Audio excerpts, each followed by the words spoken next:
Welcome back, nail techs. Today I'm doing this tutorial for you from my home because of lockdown. We're all bound to our houses, and I want to talk to you about professionalism in your salon.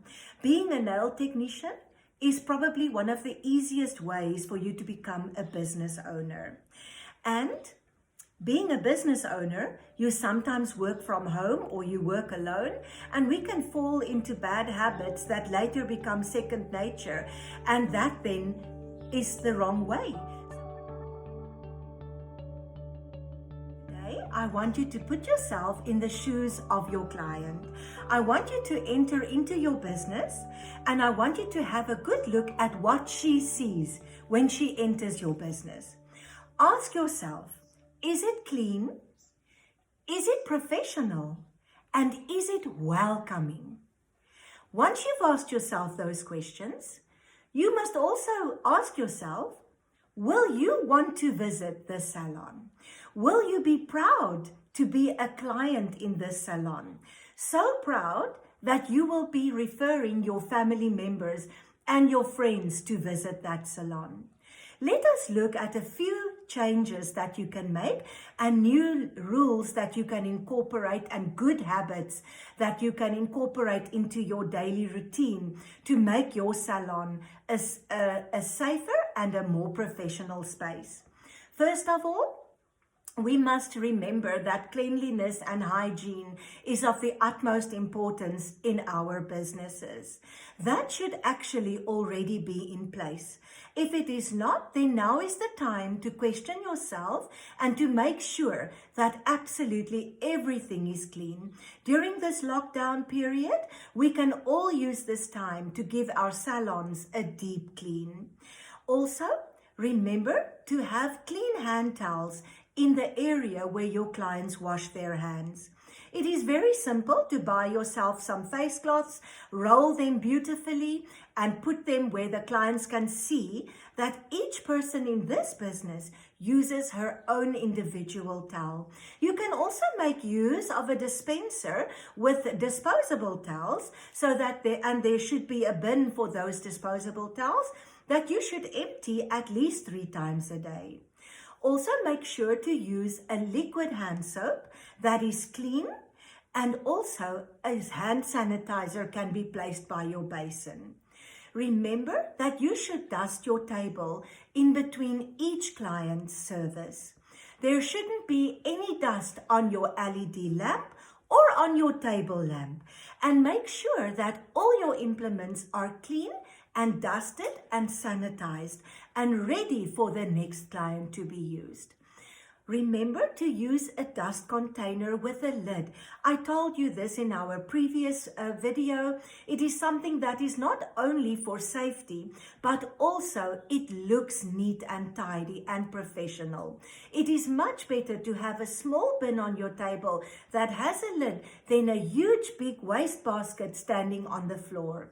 Also remember that your implements must be squeaky clean, and not only the implements, your bottles and your containers that you use should always be clean with their labels visible. Now that you have made sure that your space is ready, we are going to look at things that you personally can do on a daily basis.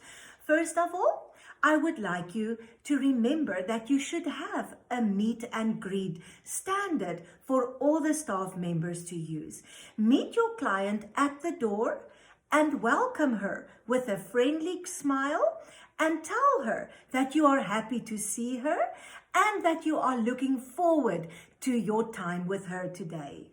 Also, remember that once you have seated her at the nail station, before you start your consultation, offer her a cup of coffee or tea or any other beverage that you supply at your business.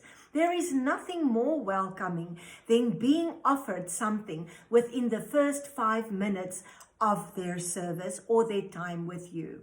Remember, when you send your client to wash her hands, do not send her. Walk with her. This is especially important when you work from home. She does not know your environment. She does not know who else may be home.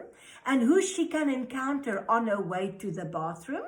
So you can create, even at home, a very professional atmosphere by going with her to the bathroom and also washing your hands when you are in the bathroom with her. Show her how thoroughly you actually wash your hands, because what she sees, she will do.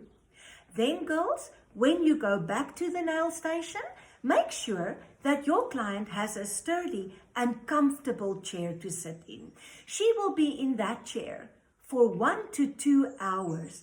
That chair has to be comfortable and strong enough.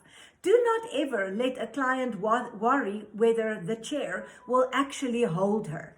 Make sure that that is a comfortable place for her to be for the next 1 to 2 hours. Remember that chair should be facing an area in your salon that is valuable. She shouldn't be facing an empty wall. Let her face a retail area so that she can maybe ask you about the products that she sees. If you don't have space for an entire retail area, have a little floating shelf with 1 or 2 or 3 products that you want to focus on this week. Things that she needs to use to maintain her service. Or you can let the chair face your service menu, or a new service that you want to introduce that she maybe doesn't know about yet. So make that 1 to 2 hours count for you as well as for her. Then remember that in your salon, you should have a dress code. That dress code should be uniform for you and your staff members. Remember, ladies, when you are busy with your client, never share personal information of your problems or of your personal life with her. Never share information about other clients with her. You must remember that she paid you for this time. It should be a relaxing time and a safe space for her to share information with you. In the next tutorial, I would like to talk to you about a client consultation. It is probably one of the areas in our business that is most of all neglected. And we will go, within that video, we will go into more depth of what we are allowed to share with clients and what our responses should be when she shares information with us.